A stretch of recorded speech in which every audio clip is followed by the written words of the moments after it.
to another episode of the Six Figure Vet podcast, where we showcase the success stories of Black and Brown veterans that have successfully unlaced the boots. Welcome to our show, y'all. So today is Women's History Month. Okay, let's get into it. And we are excited to introduce to you Alexandria Victoria, a visionary entrepreneur and celebrated hairstylist who is revolutionizing the beauty industry as the founder of ALX Beauty Collective. Hailing all the way from Brooklyn, New York, Alex discovered early on that beauty transcends mere appearances. It's about community, empowerment, and self-expression. Her passion led her to create a brand that not only excels in hairstyling, but also fosters an exclusive and uplifting environment for all of her clients. With a background that includes military service and rigorous training in beauty schools, Alex has transformed her dreams into a thriving business, baby. Let's get into it. In October 2020, she opened up ALX Beauty Lounge in the University Place, offering a diverse range of services from bridal styling to high-profile production work. Alexandria has collaborated with the renowned brands like Nike, Google, Olay, with a client roster that boasts iconic figures such as Miss Sha'Carri Richardson and Olympic champion Athing Mu. Believing that beauty is a powerful driver for change, Alex is dedicated to empowering the next generation of female entrepreneurs through mentorship and education. The Beauty Collective embodies her commitment to raising the bar for exclusivity and excellence in the Black and Brown beauty spaces. Join us as we explore how she has not only redefined beauty, but also is creating a legacy of empowerment and inspiring others to embrace their unique beauties. Let's give it up. Hi. I'm so excited to be here. Thank you for having me today. No, thank you for coming. We're excited to have you. And I always like to start off the episode with a mental health check-in. So, how are you? I'm doing well. I'm glad that you touched on that. Mental health is a really big part of my life, and just having that balance with, that professional health, and having a strong faith, that will help you navigate through any obstacles. So I'm excited for that. How about you? You know what? It's good. So, we're shooting this episode, ladies and gentlemen, for Women's History Month, and I was super intentional about the women that I felt truly inspired by. Not just the cliche, like I'm a Beyonce stan, but I need somebody that I didn't touch before, that I didn't actually seen and experience their Here. growth firsthand, right? And so I think my mental health today is in a good space because I look around me and I see women that look like me excelling, Mhm. and I know that they've like gone through the fire and they're prospering in it, right? So that's just, I guess, my mental health. I'm inspired today. Does that count? Yeah, it does count. It's a beautiful thing. That keeps me going. Like when I see people that started from where I started or a similar background, to see them just thriving and not allowing their situation to turn them to a statistic, but a success story like that. To me, I'm like, okay, let me keep going. I'm not the only person that's gone through this particular point in my life. So let's just continue to like show one another. I know we interact online, but that's just, we're able to just touch that person and make them reachable. So Yes. just having that opportunity, like I'm just amazed by it, and it just pushes me forward.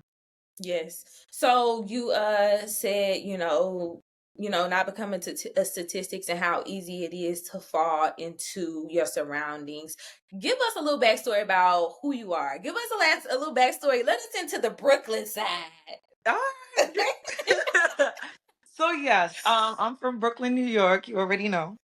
But yeah, growing up in Brooklyn, like I have an amazing mother.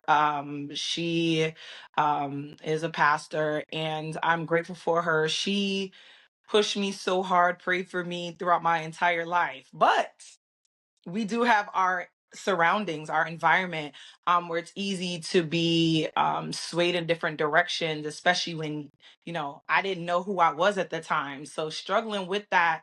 And it's hard being a woman in Brooklyn, growing up in Brooklyn, going through school, trying to navigate like your identity, just trying to navigate who you are and dealing with the lifestyle. It's gritty out there. So Yeah.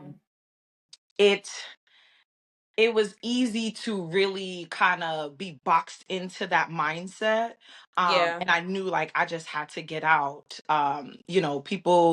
People are dying, people are ending up in jail, and you have to be careful with who you hang out with, careful with what you surround yourself with, because you can end up being a casualty even if you're not in that situation. So Yeah. that's the environment that I grew up in. But I'm grateful that I come from a great family. But yeah, things happen. Yeah, most definitely. So, what, how did being from Brooklyn help mold your vision for your brand? Ooh. Being from Brooklyn, I think people from the East Coast, but especially New York, we have like a next level of just like hustle, and Hustle. it's so expensive. Okay. It's so expensive to even stay alive there. So the fact, like, I started working from the age of 14. And What was you doing at 14? 14, listen, I was tutoring young kids, and then I got into, when I started my first job, I was at McDonald's. So I was tutoring till I was about 16. I worked at McDonald's, then Kmart. So I Oh was yeah, just girl, there, you and I was, was yeah. doing my little hair thing on the side and promoting things like that. I'm a social butterfly. So I was doing my little party promoting, and Girl, not you a party promoter, I was a girl. party promoter, okay? Listen, I was out there. I was outside. But I know that's right. yeah, I had like 4 or 5 jobs. And if I'm not careful, I'll probably do the same thing now. But my team, they're like, let's focus. Like, we got this. Yes. Yeah. Oh, we're gonna get into that because I feel like that's something else that entrepreneurs, especially women of color entrepreneurs, we really struggle with is like delegating. Like, girl, you need help. You need help. So I definitely later on in the show I want to get into like, okay, girl, when did you figure out you needed the help? And how did you actually say, okay, I'll allow myself to get some. But before we get there, okay, so you got these 10 jobs, you mentoring, you flipping burgers, honey, you doing promoting, you doing all of this stuff. What made you say, okay, I'm just gonna join somebody military? Because since you're already hustling, it's kind of easy, like you said, to fall into that pattern and to just keep it up. So Mhm. what made you say, okay, I need to join somebody's military, and what made you decide on the Navy? Okay. So for one, I ain't really had no money like that, right? So I'm doing my little thing, but I didn't have the money to travel the way I wanted to. I've Hmm. always been inspired by traveling. That's my thing now. So I was like, okay, what can I do to be able to see the world, not pay for it? I'm gonna tell y'all the truth. And my initial dream was to become a firefighter, right? I wanted to do firefighting and own a salon on the side. Back then, being a hairstylist was not necessarily a well respected career path, right? They think like you don't know anything, you're not intelligent.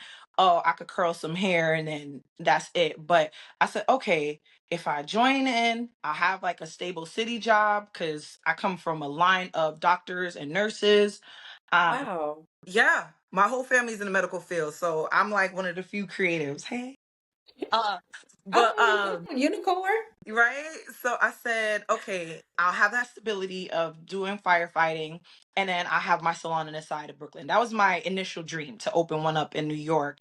And I'm like, Okay. okay, I join in, I could end up higher on the list, and then I'll be able to do both. It's my passion, but I kind of hid it a little bit. I kind of pushed it down. I didn't want it to make it look like it was like a big hoop dream. And then I was gonna be able to travel. So I was like, okay, the military will do just that and they'll pay for everything. Yeah, Yeah. let's do it. And I needed to get out of New York. I needed structure and the discipline that you get from being in the military. I didn't feel at the time that I had that internal structure like automatically built in. I had that hustle and that grit, but structure, you also need that. So I knew that's what I needed in order to evolve into who I am today. Yeah, because if you don't go to work, you go to jail. So Pretty that'll definitely much. provide that's going to provide you with some structure, most definitely. I'm like, So what were some things that you felt like, that you were able to take from the military that has really became beneficial to you now as a business owner, especially with expanding and just keeping structure? Like, what are some things that you were able to take from the military and you still use it till this day? being in the military, it definitely sharpened my leadership skills. It created a great foundation with time management. Uh, being that we're in more of a combat environment, a high stress environment, Yes. I know that I was fully equipped, even though both careers were totally different.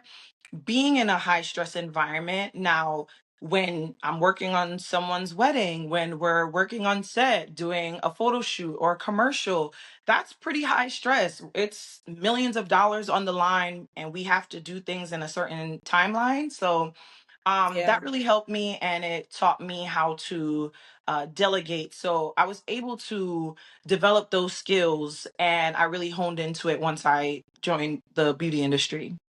Yeah, that's really good. I feel like a lot of times when we get out the military, the first thing people say, I don't think people realize how, what's the word that I'm looking for? Valuable Mm, the leadership skills are that we get. And people think like in order to get leadership skills from the military, you got to get out as a E9 or an officer. Like, girl, listen, I know E3s that was running burthens, baby. yes. 100. Okay? And it might be 50 girls. If you might be on what is it, damage control, and you got 10 other people, and if something happened to this ship, you're leading them. Yeah. Okay? And their lives are in your hand. 100%. So leadership, I definitely feel like more people should broaden their horizon as it relates to seeing like, okay, how did it shape my leadership skills? Hmm. Yeah, it doesn't have to be literal. It's really understanding, taking away those little nuggets that you were given. Um, I had few mentors while I was in the military, so it really teaches you how to speak to people. Not as hard as we were when it was in the Navy, but Yeah, because we were around in our division, it was like 50 men, 5 women. yeah. Only two of us were. What was your job in the military? You were something in the I engineering was a department. DC. I was You a were D. a DC man? Yes, shipboard firefighter. Oh, baby, she ain't play. Okay, DC. that is I a was on male flying dominated rate. squad. Flying squad. So yeah, first responder. Yes. How that switches over when I'm working with a high profile client. Like we're first responder. If there's something out of place, we got to run. Um, dealing with so many different personalities, like you said, you may deal with 50 women working in the birthing and learning how to speak to people, how to navigate. Everyone has their own personal thing that they're going through, and not everyone knows how to turn that off to work. So you have to be able Yeah. to be that example to show them how to navigate in the professional environment and how to speak to them in ways that they understand it and they can Yes. do the task at hand that you need them to do. Okay, so let's pivot here. So when did, because you call hairdressing you didn't want it to be a hoop dream. So when did you finally realize, like, okay, girl, like you got some talent, like, so let's stop playing around with this and let's make it a thing? Ooh, okay. So for those who knew me when I was on the boat, like I was doing hair on deployment. That's how I made my little change. I'm out now, so I don't think they could do anything about it.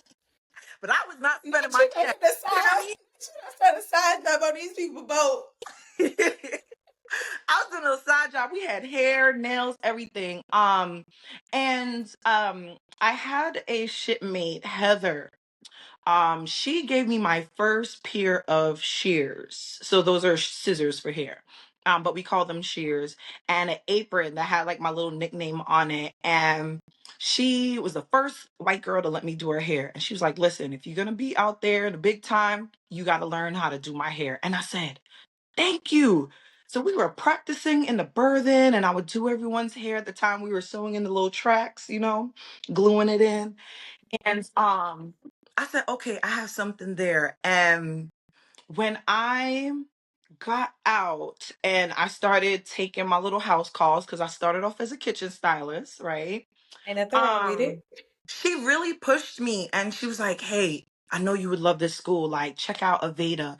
And when I went online and I'm looking, I'm like, ooh, I want to like work on a runway with the Forever 21 music in the background. Like, I think I could do this. I think I could do this. And everyone's like, you got this. Like, you got that raw talent. Like, really push it. So it was just the encouragement of my friends and the people, who were giving me a couple dollars back in the days that pushed me.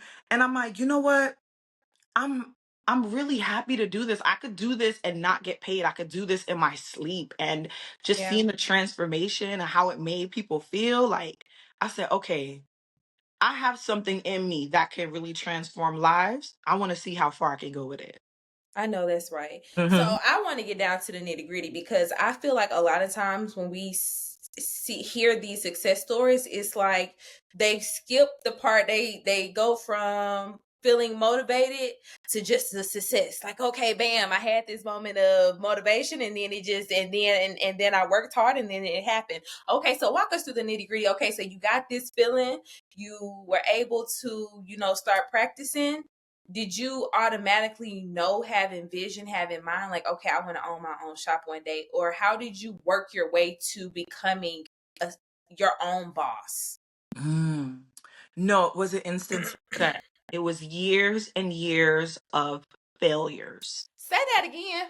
It was years and years of failures, honey. Listen, lights turning off, okay? Phone turning off, not having money in to put in my tank for gas.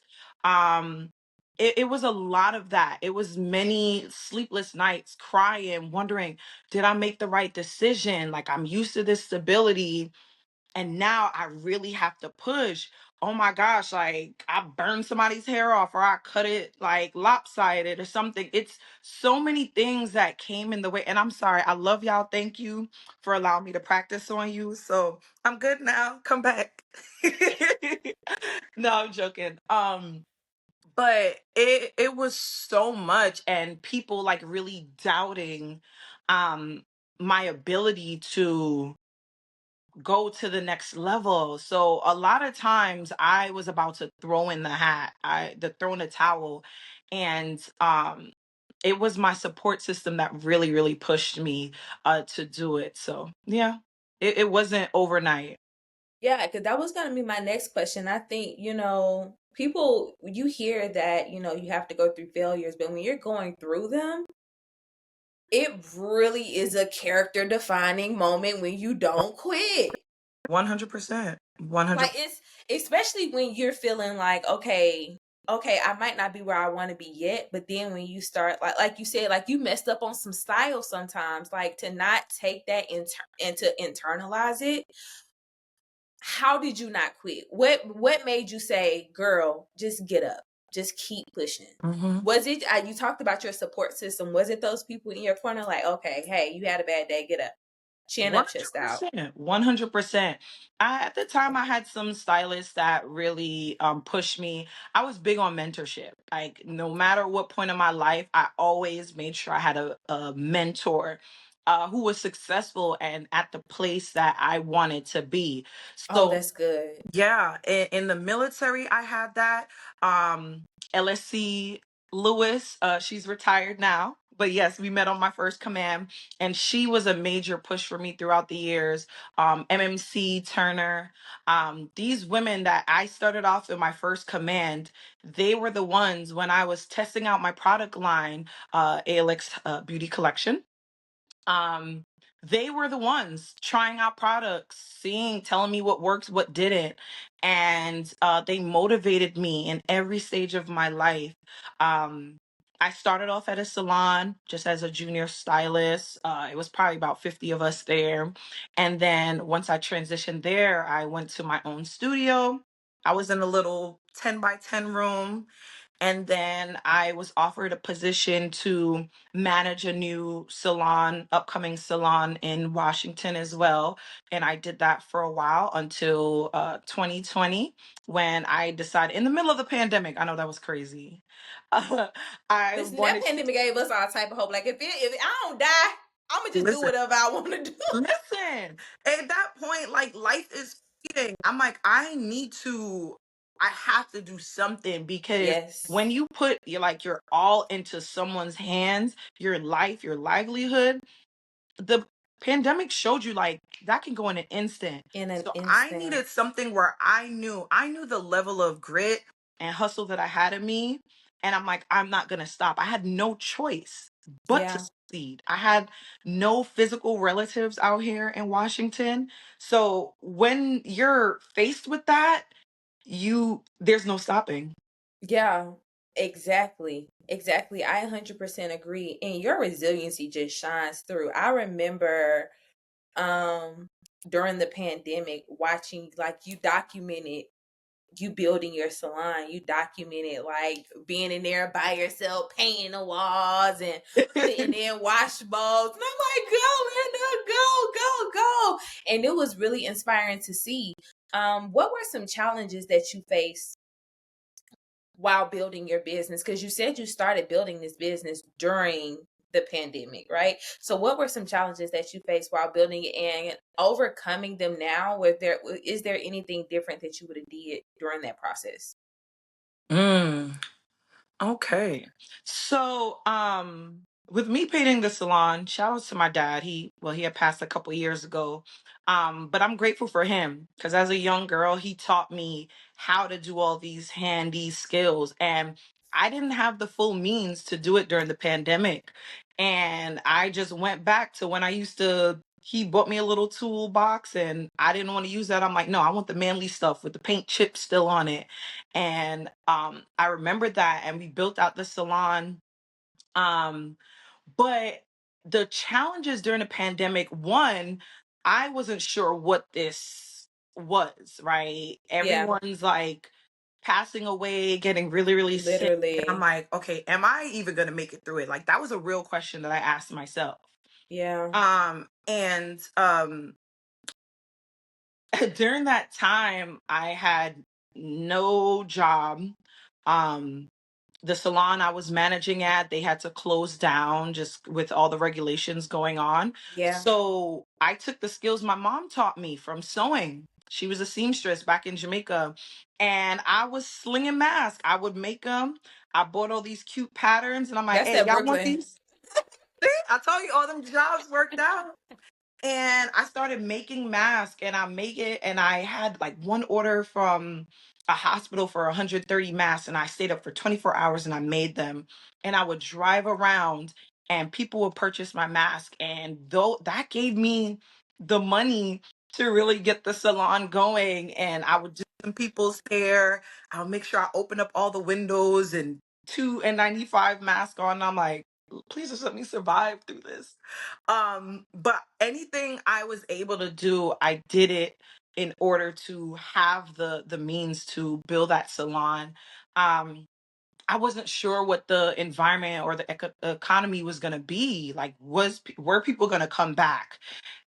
Were they going to feel comfortable sitting in there, having me shampoo their hair? How could I make this experience worthwhile and worth them coming back over and over during such a crazy time like in our world? So yeah.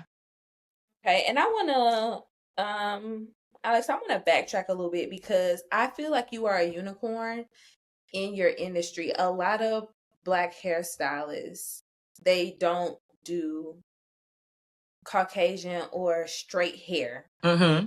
They don't do it. Like it's either or, I feel like. And if you see somebody that look like you, they mostly do your texture of hair. Mm-hmm. So why was it important for you to learn how to do that? And now, and pivoting, I guess this is a two-part question. You learned how to pivot early on in the business, right? Like when the pandemic happened and you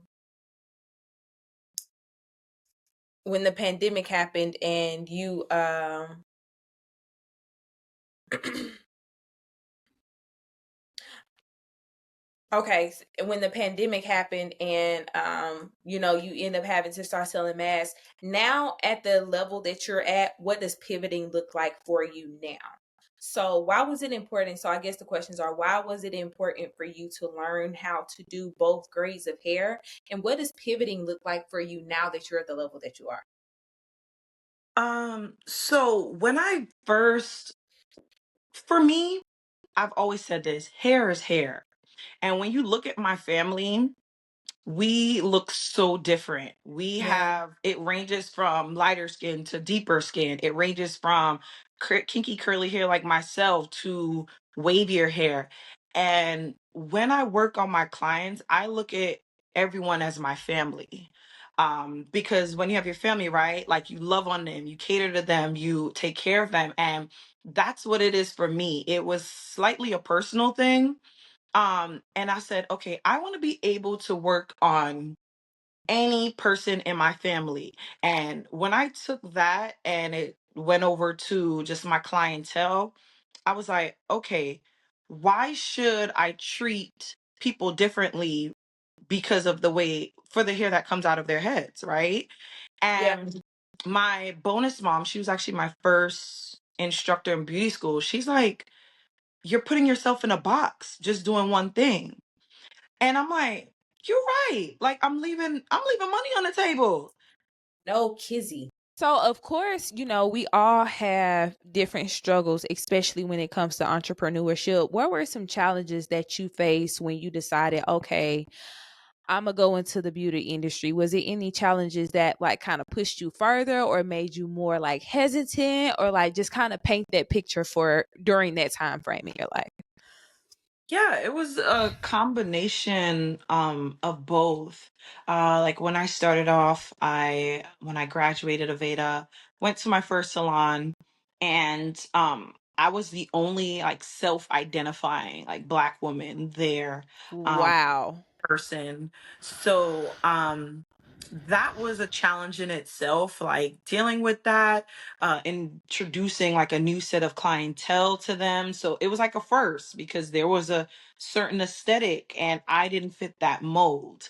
And at the end of that journey, I was told that I don't fit in to like what they're looking for after being there for like 3 years. So I was like, I don't fit in. Like, I don't, like, what does that mean? Yeah. And, I started like my first like little studio. It was like a little 10 by 10. And I was there for a while working in as an independent contractor now. And I'm like, okay, you know what? I'm going to build my brand. I'm going to be who I want to be. And working alongside other women, it was a great experience. And what was our first like really big hit, um we were renting from someone that totally mismanaged the finances and Oh my gosh. got a notification that we had 3 days to vacate. And I was just like, I was so dumbfounded. Like, I had no words because I didn't know what I was going to do at that point. I'm like, I have nowhere to put my clients. I have nowhere to go. How am I going to Because you get? probably got clients booked. Yes. Like, it was like my first, like, real feeling of having like a book schedule. And I'm like, I have nowhere to work. And it was just like going alongside that with other women, like, it really beat us down. And they had children, and I felt for them because it's like everyone's livelihood as well as their children is being just shaken up right now. And Yes. when then that's when I got the opportunity to manage the other salon, and they continue on, they like opened it up their own salon together, and I'm grateful for them. Shout outs to Cece and Sean. Like, those were the first set of women who really let me know, like, they're women in the industry who will, like, cheer me on and Yeah. like grow together. And when I managed the first salon, like, everything was good, and I really looked up to the manager there, and I'm like, all right, she has great business acumen. I can learn from this. So this is where Mm-hmm. that mentorship came into play. I said, okay, what can I learn from her? God, like, how can I make the most out of this from someone who is educated, who is successful? It may not be in a business, in a beauty industry, but she's proficient in business. So just a lot of late night talks with her. They knew the situation, and I'm like, okay, like, let's handle this differently. um and then I reached out to Kay Hairnista in Brooklyn, New York, and did classes with her, and she gave me like a lot of good insight. So she's been very much like a beam of support, like, over the years Yes. for me. And then when it was time to transition, that was around the time of the pandemic, and I was propositioned with an opportunity to go into business with someone, and I thought like prayers were being answered. I'm like, yes, I don't have to do this by myself. And when I tell you, that was the biggest lesson that I learned in my Come life. on, listen. That was the hardest one. I thought things were going good, but when you and another person are not aligned, uh, Mm-hmm. spiritually, mentally, as well as business minded, a lot of things can go wrong. Will go So, wrong. yes, it can and will. And I did not have all of the tools. Like, I was just getting started with that mentorship aspect. But Mm-hmm. there were so many questions that I didn't answer because you don't know what you don't know. Right. And You don't even know what to ask. yeah, you don't know what to ask. So I'm just kind of going along with it. And we had some bumps in the road where our vision wasn't the same. Like, I'm like, I'm Mm-hmm. for the people, I'm for this, I'm for that. And that just, it wasn't working out. So that was a very hard relationship to navigate. And um I left, I went to New York, and when I came back and I saw the salon that we built together cleaned out, my heart sunk. And we were going through the legalities of separating. I'm like, okay, this is not going to work out. And when I saw that, when I saw the sign gone, everything, it literally took the breath out of me, out of my body. Cause I was like, where do I go? I literally Yes. was like, this is a dream come true. I left the military. I'm in the place I'm supposed to be. I'm in the business. Everyone's knowing who I am now, and I'm building a name for myself. And then this happens, and I call my client, and when I said, I got into a car accident, girl, and I had to make something up. And Girl, not you lying to these people. I lied. Listen, I lied. I was just trying to figure out a way to get her home. I was so scared for her to see what was Yes. happening behind the scenes, because sometimes, like, the issue, that the drama that you may go through, like, a lot of people are so attracted to that. And I'm Yes. like, I can't, this can't be my story. Like, this can't be the reason why what everyone hears about it. And I'm like, I was so focused on trying to rebuild a new life for myself that when this happened, I did not know what to do. And my sister and my business coach were on the phone like, no, do not, like, don't give up, don't give up. And I ain't listen. I didn't listen. So I made a post, and um another gentleman, he's great in business. He's known me since I was in beauty school. Jason Kendall, and I'm grateful for him. He was like, hey, what did she take? I'm like, everything, everything. And I just was like, I The had nothing bags, Jason. to everything. Everything. And he said, okay. He said, take that down. Do not let them get the glory. God will get the glory in this. Let people see God through your testimony. And 7 minutes later, he called me and said, one of my barbers are bringing a shampoo bowl for you. And then another stylist reached out, said I had a bowl. So I asked for one and I got two. And in 24 hours, less than 24 hours, I was able to run my salon back again. The Oh people my God. who purchased products from, they went and brought me a whole bunch of stuff. They said, listen, you've always been a great client. Here, take this, get going. Yeah, that's how I looked. That's how I looked with nothing. And I'm like, I'll pay you back. She said, no, get your salon going. Like, people love you. People are depending You're on. not finna tell me God ain't real. Listen, no one can tell me. I don't care what y'all say. You cannot tell me he's real because that's God.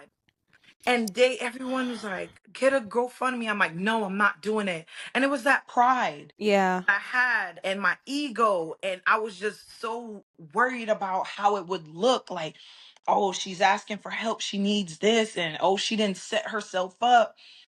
And some of my brides and people that I was even in the military with, I just saw the Zells and the Cash Apps coming through, just money, money, money.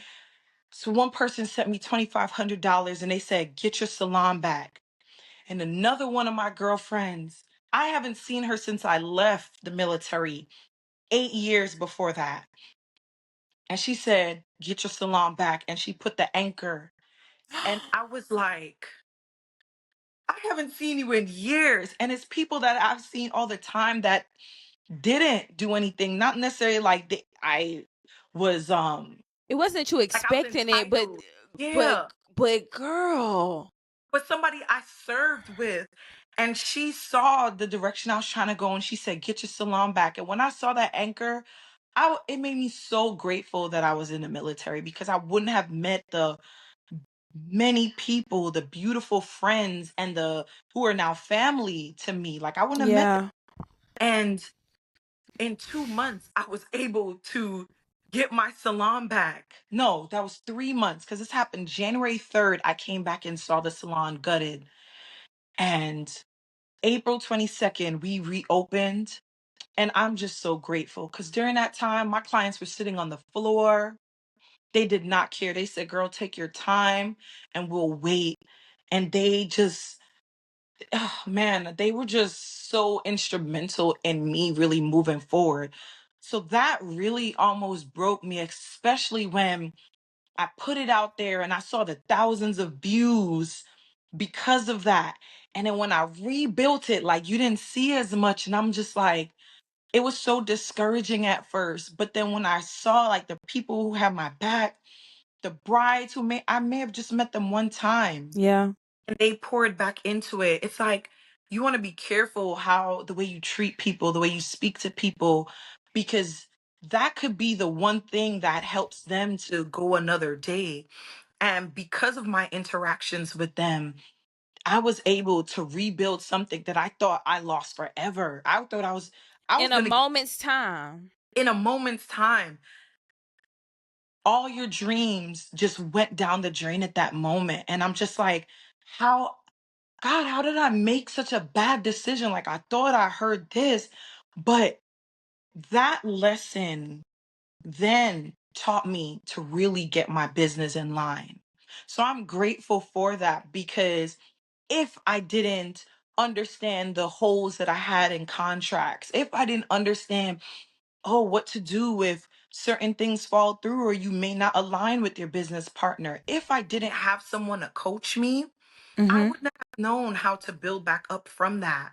So that's when it really pushed me to get a team of people who would support in growing the vision and building it.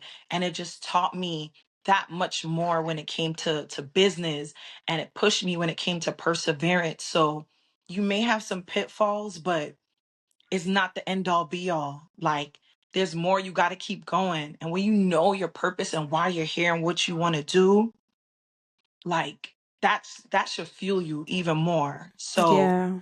that was major. and even the past salons I was at, and I thought I was going to franchise their business.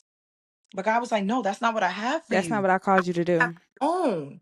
So now I've been able to create a platform, create an opportunity where we create that sense of safety with other entrepreneurs and teach them the business part, the legal part, the importance of that mentorship. So I'm grateful. So anything that's ever happened, like, I'm thankful because I would not be here if I didn't go through those hurdles, if I didn't go through that. In the time I thought it was humiliating, or if it was a setback, but it set me up for a big and major comeback. I know how cliche that sounds, but is it real? For me, I just want to I want to service people. I want to love on Yes, their hair. um the dynamics of all different textures, it was interesting for me, and I just love the shape and the movement that you can create with all textures, whether it's curly, whether it's straight. And I'm like, why do I have to do one thing? And it was unheard of at the time, and I dealt with so very. much Still to this backlash. day. Still to this day, Yeah, they're like, oh, jack of all trades, master of none. But the other part is, but a jack of all trade, master of none. But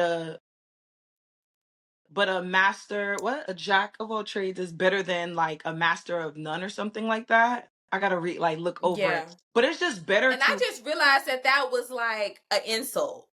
It was. It was an insult at the time, but I was like, okay, in Washington, there's so many interracial couples. No one is Yeah. just one thing. And if I try to just pin everybody in one segment or one little box, when it's a little bit more dynamic than that, right? Mm-hmm. That's not fair. I hated to be just boxed into like, oh, you're just this. Like, no, I'm more than one thing. And the thing that we all have in common is we have hair coming out of our heads. We are living human beings. We are women, where some are mothers, some are career women, and they want to be taken care of, like when it comes to like their health and their beauty. So um it wasn't a thing back then, but now there's such a need for it. So I'm glad that I stuck by that at the time that I did, because now it's like people are trying to learn those different techniques. And um even with starting the beauty collective, I wanted to make sure that no one feels excluded. Like, we're an exclusive brand, but we want to practice that inclusion. The what I didn't Right. coming out here and someone seeing my hair and saying, oh, you have too much hair, it's too curly, it's too tight, it's not professional. Like, why not? Exactly. So how did you go about building a product line that could service all textures of hair? Mm. What was the motivation behind that?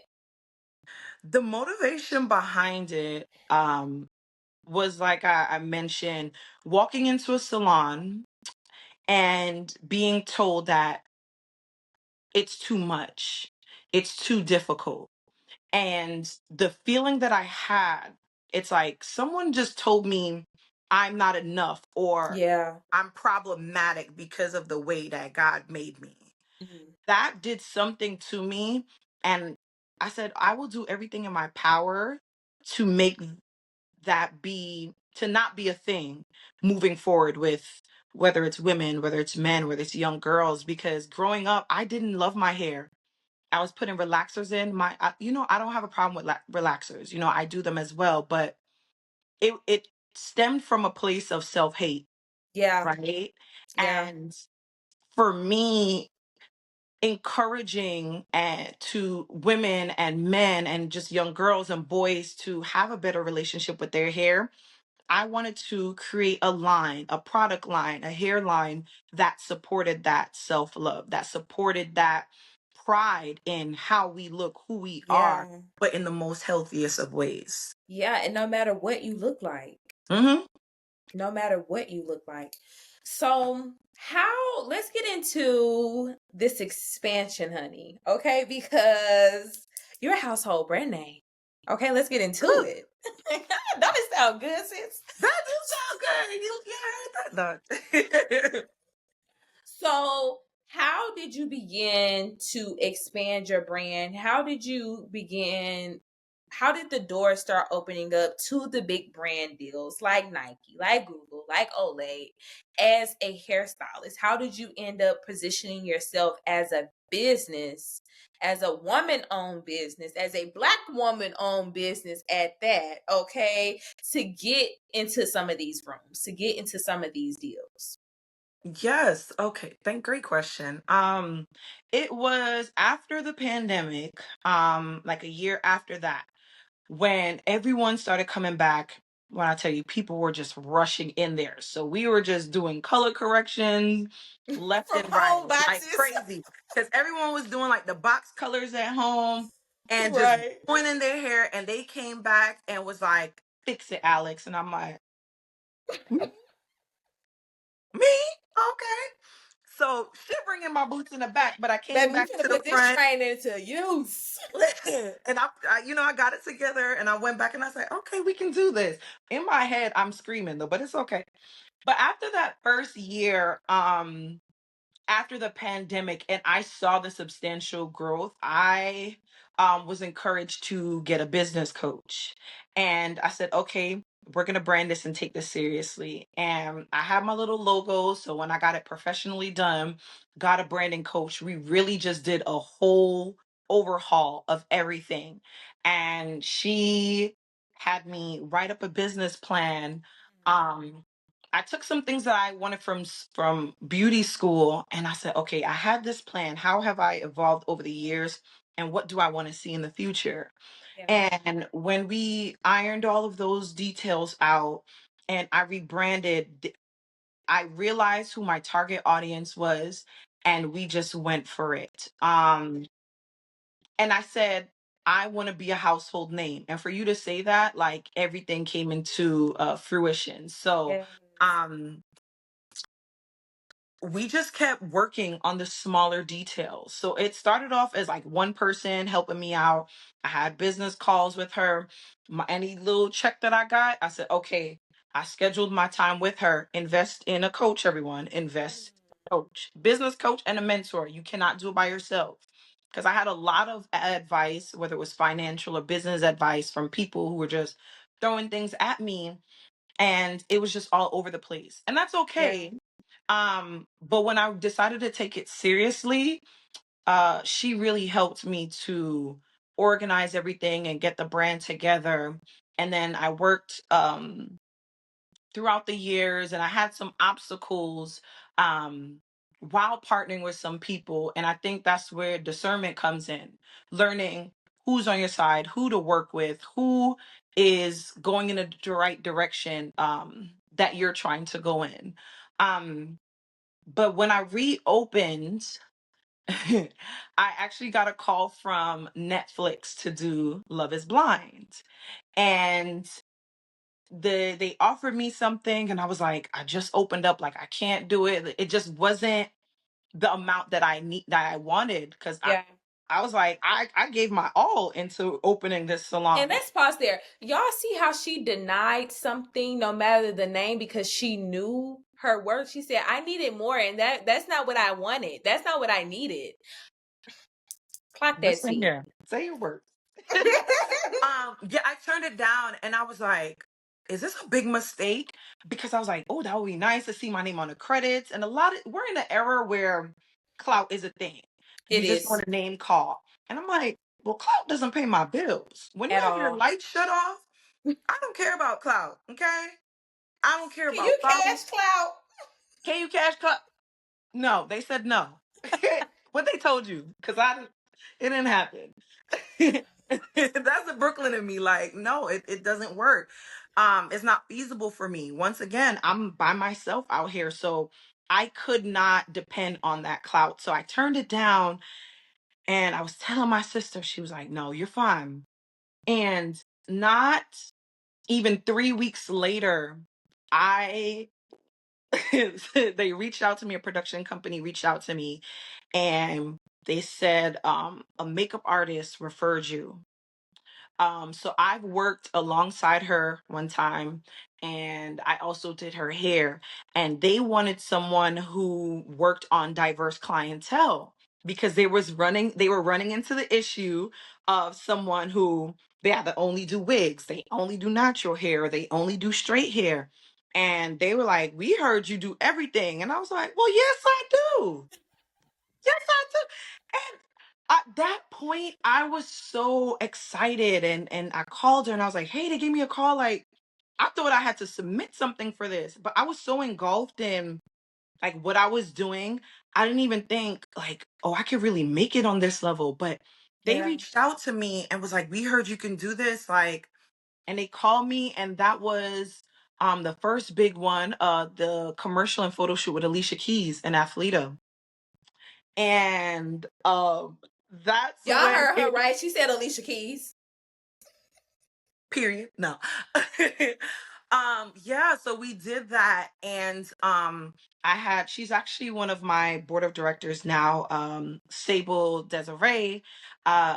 We were internet friends for the longest. Like, I'm a girl's girl. So if I see Yes, somebody you doing are. great online, I'm here for it. Yes. And she assisted me on that job, and I had another one of my stylists. I only had one person in the salon with me. So they all came, and I just loved her work ethic. And after we did that first shoot, I was like, "You're it, girl. Like, you are Yeah. it. Like, you are talented." And our vibe just like, it just meshed so well. And I said, "We can really go somewhere with this." Like, she's worked on television and film, and to see the recognition that she gave me and her appreciation for what I was doing, Yeah. I was like, okay, like, we can really build something from that. And then that's when the inception of the collective started, because I was like, wait, if they're noticing that, we can really take this far and give other people that. Right. Yeah. And then after that, the industry speaks. So once you do one job, then another production company called. It's like, "Hey, we heard you do different textures of hair. Let's have you come on." And that's how I was introduced to Nike. And I had to work on Michelle West, Shelly-Ann Frazier, Price, Anna Cockrell.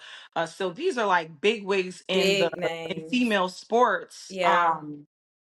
So many women. I'm like, I am in the same room as these women, like, and to hear their story and to see where I'm at, and I'm like, Yeah. I'm doing your hair right now. Like, I just was like, okay, this is What where was I'm that? supposed. What was those moments like? Okay, so when you're starting off, you don't know everybody that you're doing, right? Right. Um, so when they start naming off the names, like, my eyes lit up.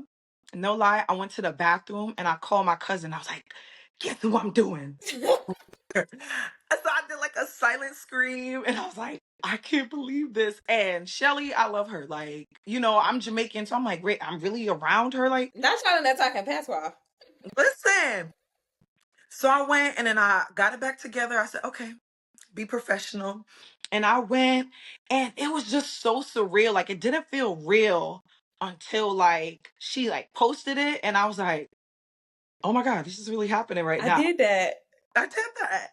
And it's just being me. Like, when I was playing like a little dance hall music, and they noticed it and they were vibing, I'm like, wait, these women are just like me. Like, Yes. they're in the spotlight, but they love the things that I love. And I'm like, okay, this is a commonality that I can appreciate. And it was just a great experience. Like, they just treated me with respect, and the calls kept coming. And 3 years later, like, I'm still here working with Yes. them. And then that's when I met Miss Richardson, little while after that. And that one, I was just like, okay, all right, let's, okay, this is really happening. We have Like, arrived, baby. they've We have arrived. arrived. So I was like, okay, don't fangirl, keep it cute, keep it cute. Okay. So, I had to, Alex. had to keep it cute. I was like, okay, because she gonna think I'm weird and not call me back. So after that, just like seeing the smiles on their faces, and that's the same smile that I would get in the salon. So it Yeah. just was like a beautiful feeling to service these women who may not have the time to take care of themselves on the level and be catered to on that level, on a real level. um I wanted to transition that, not necessarily transition, but also to implement those tools that I learned while being in the salon and give that to them Yeah. maybe like a shorter amount of time. Yeah. So, with all of the success that you have, God has blessed you with, how are you pouring back into the community with Mhm. all of the things that you've learned, all of the life lessons that you've learned, all the lessons that you've learned through, I don't even feel like they deserve to be called failures at this point, honey. All of the momentary stops. You know what I'm saying? How are you using those moments to kind of pour back into the community or into different mentorships for aspiring stylists? um so that's when I touched on starting the collective. Yes, yes, I yes. wanted to create an incubator for Mm-hmm. future business owners. Mm-hmm. We are a place, a safe space where you can train, you can be supported. Because some of the things that I didn't receive while coming up in the industry, Yeah, I wanted to give that to them. And I'm like, okay, if I've had so many opportunities and have been blessed thus far, I can do that with the people that come alongside with me. And it wasn't a thing where we're like, oh, we need to have this name and this, like, who am I individually? I'm like, if we come together, do you know how powerful we can be? There's yeah. like I don't know why in the beauty industry there's so much competition. This is a $60 billion industry. It's There's enough for I don't have everybody. enough hands or time in the day to do $60 billion worth of people. So Yeah, we create a team, a force that can touch multiple people, multiple lives. Imagine how far we can go. yeah, And being able to do that, showing them my momentary, pit stops, um allowing them to see that, being vulnerable and say, hey, this is what I did before, it didn't work out. um I know this way is a better way, giving them a more educated guidance when it came, because yeah, for me it was just figuring it out. I was just like, okay, I'm gonna just put a shot in the dark. But allowing them to feel that support from early on, I wanted to give them the room to be creative and do yeah, that. Because most creatives, we don't really want to do the business part, right? So if they have that support of people, um, we have a full staff now of people working in the background. It will help them and to push them to be their best selves yet. So however long they stay, of course we want them to stay with us, but if they decide to transition into another level, I know that they'll be at a better place having that support from the beginning and not yeah. having to deal as much hardships as I've had to deal with, in the beginning of my career. So, doing that, we do a lot of give backs, back to school stuff. We do classes, That's amazing.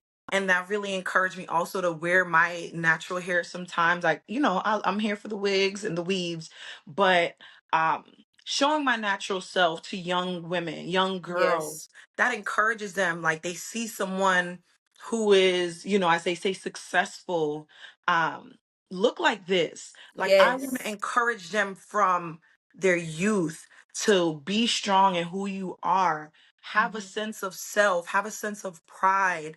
And Yeah, whatever direction that you go in life, like, it's okay. People will love you for being yourself. very much so. Yeah.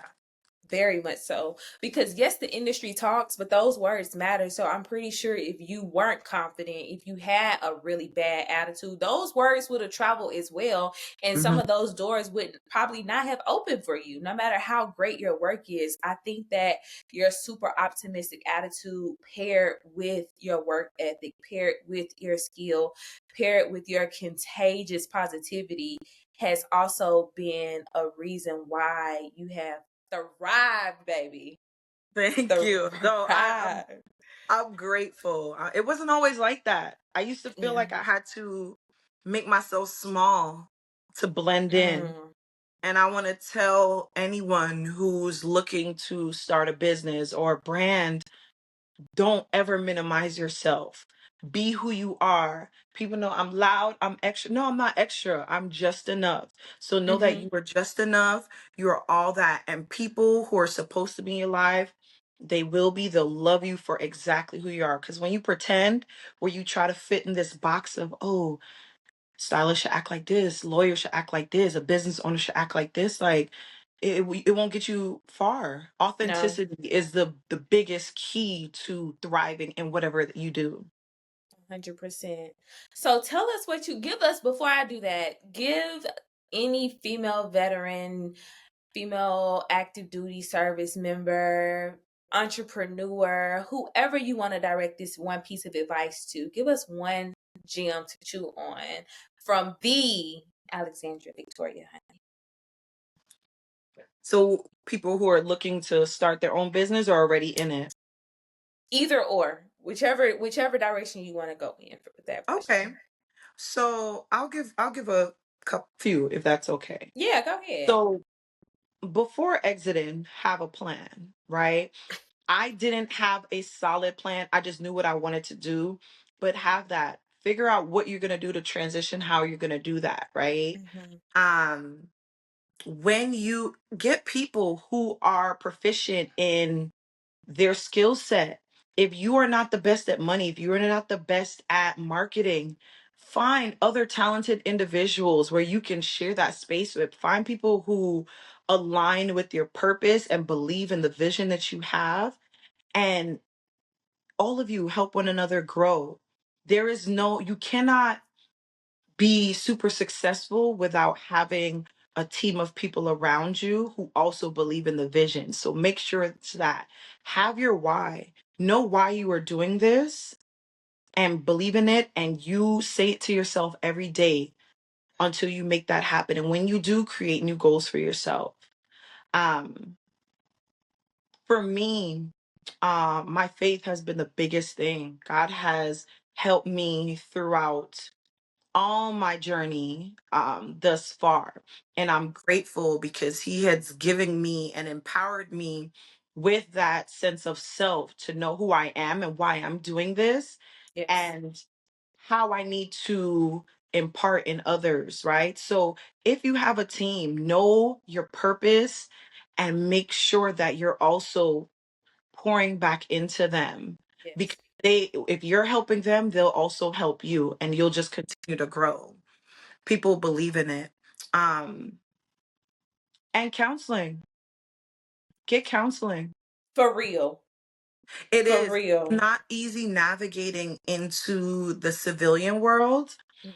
and a lot of us, we may be stuck on, oh, I got the check the first and the 15th. uh and when that changes, that shift can do something to you, right? Because you feel like that sense of stability kind of It's slipped from gone. under your Yeah. feet. Mhm. But how do you deal with that? How do you deal with going out on deployment for months at a time and then coming back and having to just navigate with different personalities, Pick back people? up. Right. It's a lot. So get counseling. Make sure that you're okay.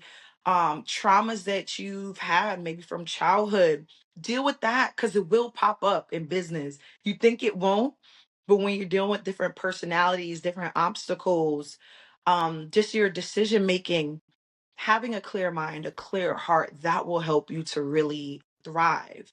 So have a plan, stick to it, get some counseling, and pray to whoever you do. Right. Yeah. Exactly. So what do you have coming up? Whew. Lots of coming up. we'll see some on the big screen. We have some Ooh. things we can't talk about. Oh, we like those secrets now. Those secrets means, baby, that's even more success, honey. We like Yes. secrets. So, some big screen things are happening. We have ALX Beauty Collection. So we have our raw extensions. We have weft extensions, clip-ins, tape-ins, eye tips. So you can purchase that. Our line, ALX Beauty Hair Care line.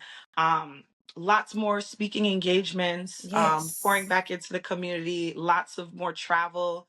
We've been blessed to have done Paris, Milan Fashion Week and gone to Paris. So I see a lot more traveling for our collective. Yes. Um, just a lot more of just travel, success, making more brides beautiful. We're looking to Yes. expand a lot more collaborations. So yeah, you'll see those brand deals show some things in the near future. We I'm cannot excited. wait to see. Thank you so much. I just want to take this moment to give you your flowers. You are amazing. You are such an inspiration to all women, not young women, not women who are on. You are inspiration to all women, those that are already successful, those that are currently trying to get there. Your story is beautiful. You are such a beautiful soul and such a giving soul, y'all. I have known Alexandria for it's Oh I my ain't gonna God. tell y'all how long, I but think we're for 15 years. yes, Yeah. I'm editing that out. 15 years. Girl, we It's aunties now. We the new we are the aunties. aunties, Oh my baby. God. Yes. Ooh. Baby, Yeah. we is auntie them. Aunties now. This our era. Listen, but you have always been such a sweet and amazing and just giving soul, and I'm so happy for you. And happy Women's Month. Happy Women's Yes. History Month. Okay. So Happy. this has been another successful episode of the Six Figure Vet podcast, where we showcase the success stories of Black and Brown veterans who have successfully unlaced the boots. The Six Figure Vet is out. Hey y'all, it's a Six Figure Vet here. If you or any other active duty service member or veteran that you know is suffering with suicidal ideation, substance use, or mental health disorders, please tell them to call 988. The number is 988. They're trained crisis responders waiting to take their calls. You don't have to suffer in silence.